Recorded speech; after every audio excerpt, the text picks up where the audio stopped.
السلام عليكم ومرحبا بكم في القناة. نتمنى يا رب تكونوا كلكم بخير وعلى خير، أحوالكم وأموركم يا رب مزيانة. فيديو جديد أو نهار جديد أكيد مليء بالطاقة والحيوية. قبل ما نبداو ما تنساونيش من لايك وكذلك من البارطاج والتعليق ديالكم لأن كنحماق عليها. قبل ما نبدا غادي نعتذر لكم على هذا الصداع اللي غادي تسمعوا في لا فيديو، يعني غادي تسمعوا صداع من الزنقة. هنا غادي نبدا معكم روتين اي امراه في بدايه الشهر، يعني ضروري ما تقادي وتستدفي داكشي كاع اللي خديتي اللي غادي يكفيك للشهر. واول ملاحظه غتلاحظوها عندي قريعات ماشي نفس، يعني قريعات اللي مختلفين.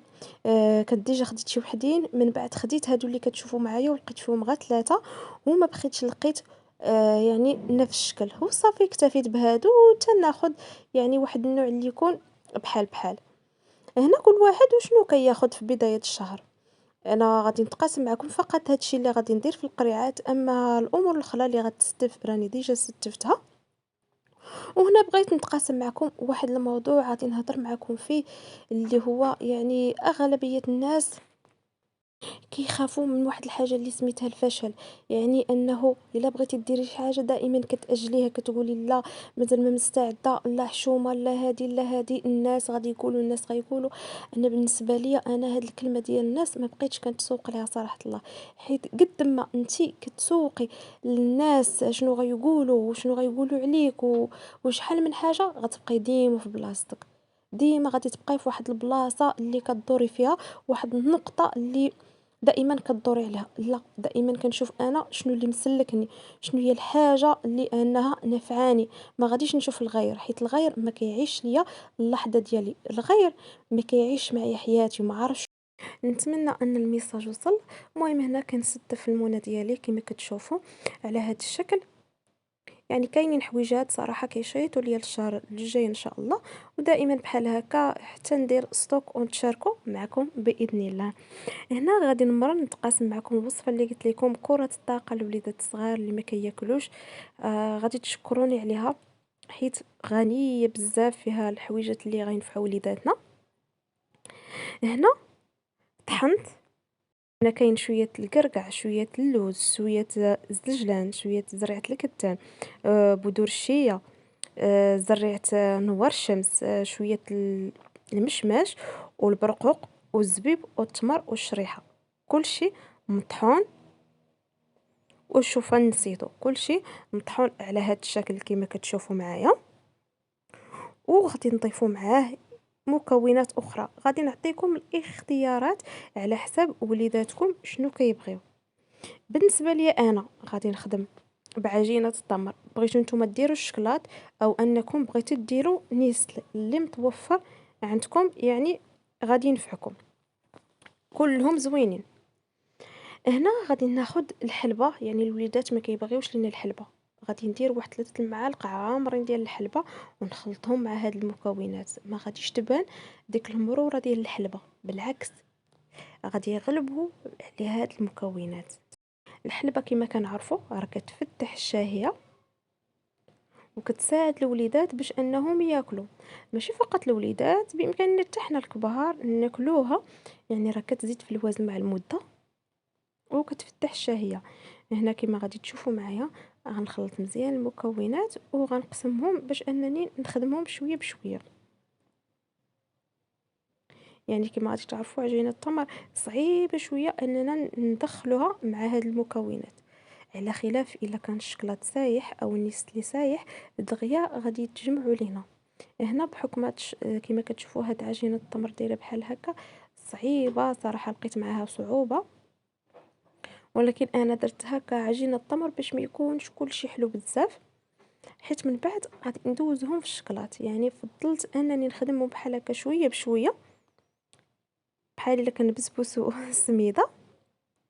صافي غنستمر بهذه الطريقه تندخل هاد عجينه التمر، ومن بعد غادي نزيد تاني شويه التمر باش يجيني داكشي معلك.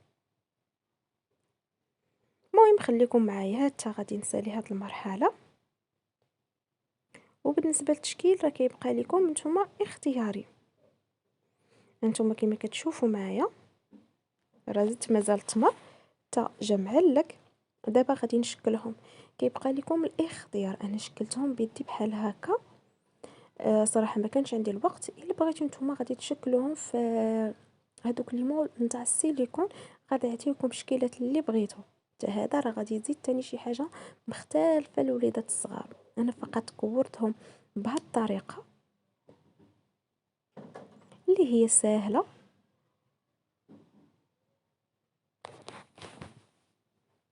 ومن الأحسن يعني إلا كانوا وليداتكم هكا كيبغيو الحلبة، رطبوها شوية الماء بالليل وفي الصباح عطيوهم يشربوا داك الماء. راه الحلبة راه كتفتح الشهية بواحد الطريقة اللي هي رائعة، وكتساعدنا في زيادة الوزن كما قلت لكم في الأول. راه حنا درنا هنا كمية اللي هي قليلة ما غاديش تبان. بالنسبة لي أنا دقت هاد الكرات، ما بانش المذاق بتاتا ديال الحلبة. ضغط عليه هاد طغى عليه التمر، وكذلك الشوكولات اللي درنا في الاخر. صافي من بعد ملي شكلتهم بحال هكا كيبانوا على هاد الشكل هاد الكويرات، غادي ندوب واحد الكميه ديال الشوكولات، وصافي غادي ندير شي وحدين هكا ندوزهم في الشوكولات، ومن بعد نحطهم تيكلوا ينشفوا. عاد غادي نردهم للسوبيره فاش غندير الكميه كامله. الوصفه سهله بزاف، ما غاديش تاخذ لكم الوقت وما غاديش يعني تندموا عليها. بالنسبه ليا هاد الوصفه تحسن عفوا احسن من دوك السيروات اللي كناخذهم من الفرماسيين او الفانيد. يعني وليداتنا ما نعطيوش لهم داكشي اصلا كيكلخ الوليدات.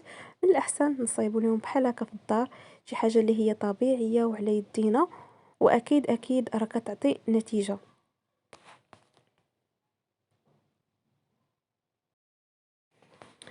انا هنا تعمدت ما نديرش كلشي بالشوكولات، يعني راه حتى الشوكولات تاني راه حلاوه بزاف ما خصناش نعطيو للوليدات. هنا درت نص بالشوكولات ونص بحال هكا. وبالنسبه لطريقه الاستعمال، يعني دائما من مورا الماكله كنعطيو لوليداتنا هكا واحد الكويره في الصباح، في الغداء، في العشاء.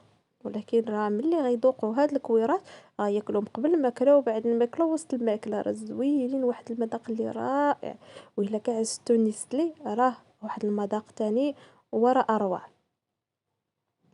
نتمنى ان وصفه اليوم تنال الاعجاب ديالكم، يعجبكم لا فيديو ديالي، وانني نكون قدمت لكم ولو شي حاجه اللي هي بسيطه تستافدوا منها. وشكرا بزاف على الدعم ديالكم وعلى التفاعل ديالكم. كنبغي دائما نحط لكم دي فيديو، ولكن ما كنلقاش الوقت بحكم التربيه. صراحه ما كيبقاش عندي الوقت انني نصور، فقط كل مره كنحاول انني نحط لكم شي حاجه. المهم هانتوما من بعد ما صايبتهم درتهم بحال هكا في سوبيره وغادي نسدها ونحطها في الثلاجه. وصفتنا اليوم كانت جد رائعه بزاف، وكنقول لكم السلام عليكم حتى الفيديو المقبل ان شاء الله. وراني كنحماق عليكم وكنبغيكم كاملين.